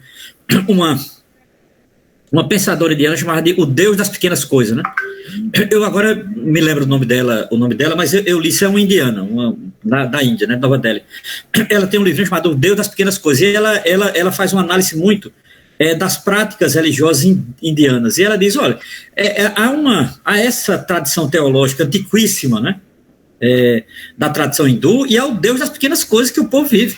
O povo não vive de grandes tradições. Ela diz, na Índia, eu acho que é igualzinho ao Brasil, o povo não vive de grandes tradições. Né, o povo vive, na verdade, do Deus das pequenas coisas. Né? Não é à toa que, um bom tempo, o candomblé no Brasil foi popular por conta disso. Durante um bom tempo, um catolicismo popular foi popular por conta disso. Né? Uma religiosidade popular que marcou o Nordeste brasileiro, mas não só o Nordeste brasileiro. Né? Então, assim, eu acho que hoje o movimento pentecostal, ele tem isso. Né? O meu medo com relação ao pentecostalismo não está ligado a ateísmo, esquerda, nada disso. Eu tenho muito mais medo das práticas milicianas, que o Rio, para mim, é sempre um laboratório. Né? O Rio de Janeiro, para mim, é sempre um laboratório. Eu tenho muito mais medo de práticas milicianas, essas práticas violentas, digamos assim, isso descaracteriza o cristianismo. Por incrível que pareça, as práticas milicianas, elas estão desconfigurando esse cristianismo. Né? Completamente, esse modelo. Você pode ver Bolsonaro. Ilude que Bolsonaro não acredita em nada, ele acredita em dinheiro. Bolsonaro não acredita em nada, ele instrumentaliza a religião, é como faz qualquer miliciano. O interesse do miliciano por uma religião é instrumentalizá-la. Veja, e eu acho isso muito preocupante. Para mim é a coisa que eu mais me preocupo, entendeu? Mais me preocupo. E não com o ateísmo, essas coisas acadêmicas, tal, que isso nunca chegou ao povo e não vai chegar. O nosso povo tem outra forma de encarar o sentido, sabe? E eu acho que, para mim, uma teologia negra, ela vinculada a um projeto de educação popular, ela vai mais longe do que esse projeto iluminista acadêmico. Com todo respeito, é o que eu trabalho, eu vivo dele, mas, sinceramente, qualquer ser humano de bom senso percebe o limite disso, né? Só uma pessoa que não tem nenhum bom senso, não ande de ônibus meia hora, não vá numa feira, que não sabe disso, pô. Porque se fizer um pouco esse exercício, vai ver que as pessoas estão no outro, entendeu?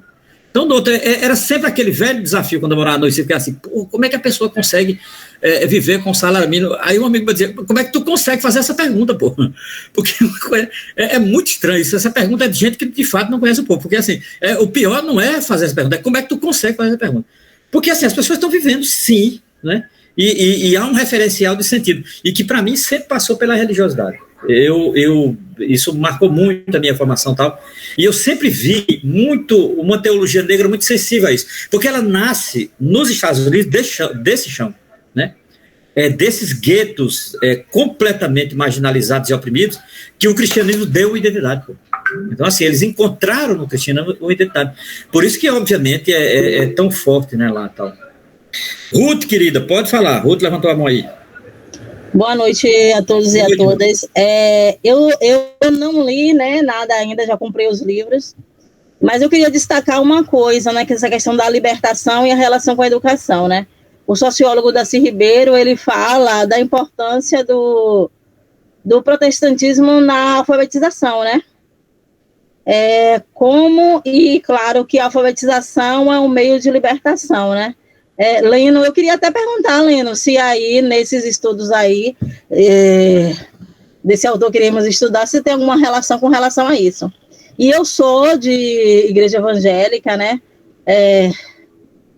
Daquelas que surgiram na Reforma Protestante, como a Batista, meus pais eram da Batista, eu já, no interior, ia para a igreja presbiteriana, e vejo, presenciei na minha igreja, por exemplo, no interior, a importância da religião no processo de alfabetização das pessoas, e que com a alfabetização conseguia arranjar empregos e estruturar também sua vida, ter essa organização familiar que às vezes não tinha por falta de não saber ler.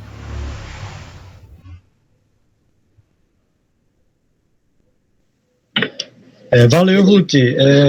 Boa questão, assim, agora, não, assim, do que eu, pelo menos do que eu li, né, que eu pude ter acesso, não vi nenhuma relação muito próxima, né, entre libertação e alfabetização, a partir da teologia negra. Não sei se Gilson tem algo a comentar em relação a isso, né, mas as leituras que eu tenho, assim, e a partir de James Cone também, sobre teologia negra, é sobre a experiência da igreja mesmo, né? E acho que dá para fazer até uma relação, de alguma forma, com as igrejas pentecostais aqui no Brasil.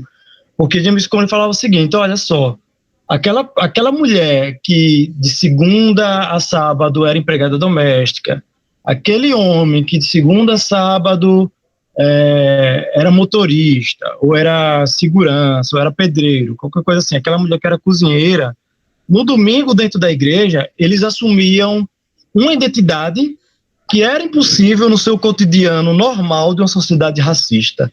Porque aquela mulher na igreja era pregadora, o homem tinha protagonismos. Aí, nesse espaço da igreja, ele tinha protagonismos que no cotidiano de uma sociedade racista eles não tinham.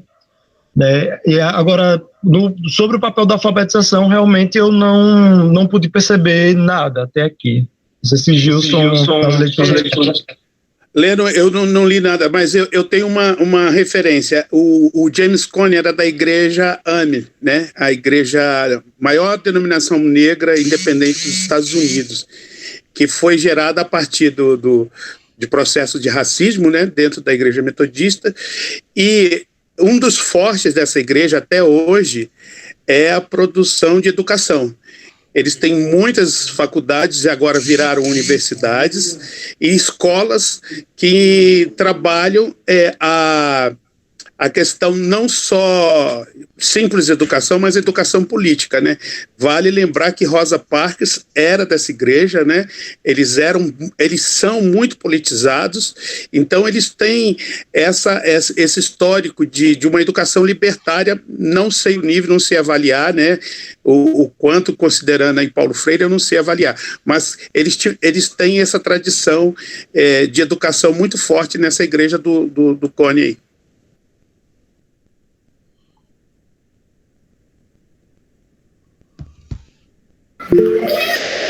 Muito bem. Olha aí, Ruth, valeu.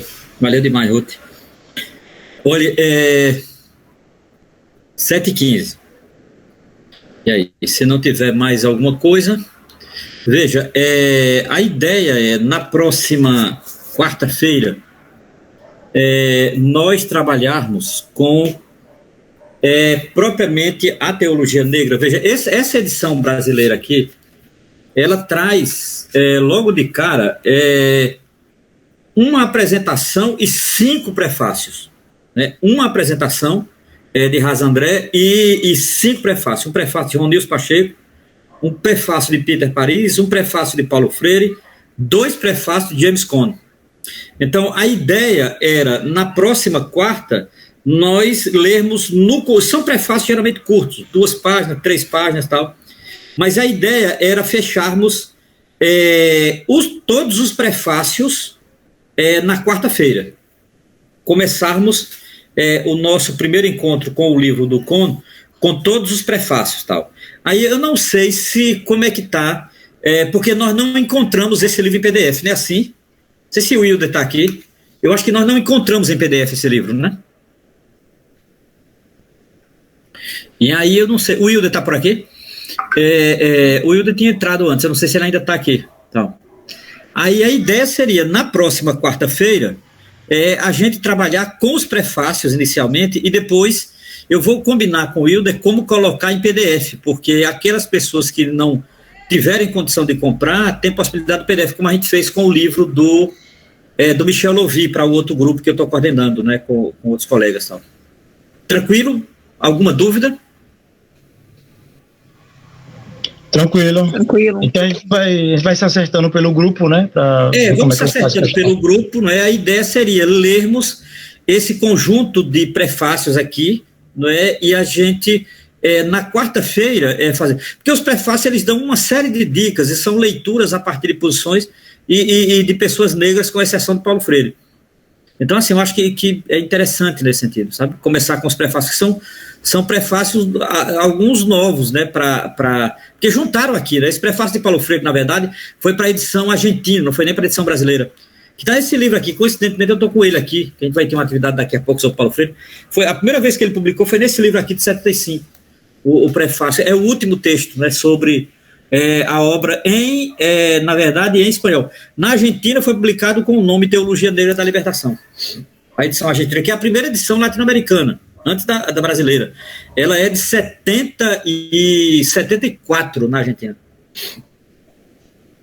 E é interessante que ninguém sabe nada de teologia negra na Argentina. E a Argentina foi o primeiro país a ter a tradução de James Cone. Interessante isso. Não sei que demanda era essa. Eu nem sei se era católica. Talvez era porque Paulo Freire estava próximo à tradição católica. Mas para mim é uma incógnita. Né? A primeira tradução ser argentina, a Argentina não tem nada. Eu não me lembro de um artigo de um teólogo argentino sobre teologia negra. E a primeira tradução de James Cone nas Américas, fora dos Estados Unidos, foi na Argentina. Mistérios da vida, né? Vai ver que Deus é quem sabe mesmo. Beleza, minha gente. Então é isso. Quarta-feira, nós voltamos aqui lendo. Eu gravei. Que demanda era essa? Eu nem sei se era católica. Talvez era porque Paulo Freire estava próximo à tradição católica. Mas para mim é uma incógnita. Né? A primeira tradução ser argentina, veja, ficou gravado aqui. Não é toda a fala de Lênin e as perguntas também, né? Ficaram gravadas. Aí depois eu vejo como enviar, porque eu também não sei enviar. É outro problema, tá certo? Mas ficou gravado aqui. Pronto, além da sua gravação, acho que Brito gravou, também. Não sei se ele continuou ou não. Nossa, Brito gravou? Talvez. Se Brito gravou, ótimo. Se ele gravou, diga aí também. Mas aqui eu acho que ficou gravado, porque agora eu não sei para onde vai quando fica gravado. Em algum lugar fica, né? Vai para o seu e-mail, o e-mail do que você vai entrar. O e-mail institucional. Daqui a pouco eu vou ver se gravou. Aqui tá parecendo que tá gravando. Aí que eu certo, vou fazer. Brito. Se ficou... Por ser um arquivo muito grande, eu vou ter que colocar no YouTube privado, aí depois eu abro para o Daniel baixar. Rapaz, que massa. Seria massa. Aí faça isso e manda para ele, porque a gente manda para todo mundo, devolve para Lendo, manda para Petrone também, e para as pessoas interessadas no grupo, Brito. Maravilha, obrigado. Valeu demais. Pois é isso, minha gente. Valeu demais. Até quarta-feira, tá certo? Boa noite a todos. Vamos em paz. Valeu demais. Valeu, gente. Obrigadão mesmo. Até mais. Obrigada, Lênin. Foi ótimo, hein? Obrigado pela companhia. Obrigado.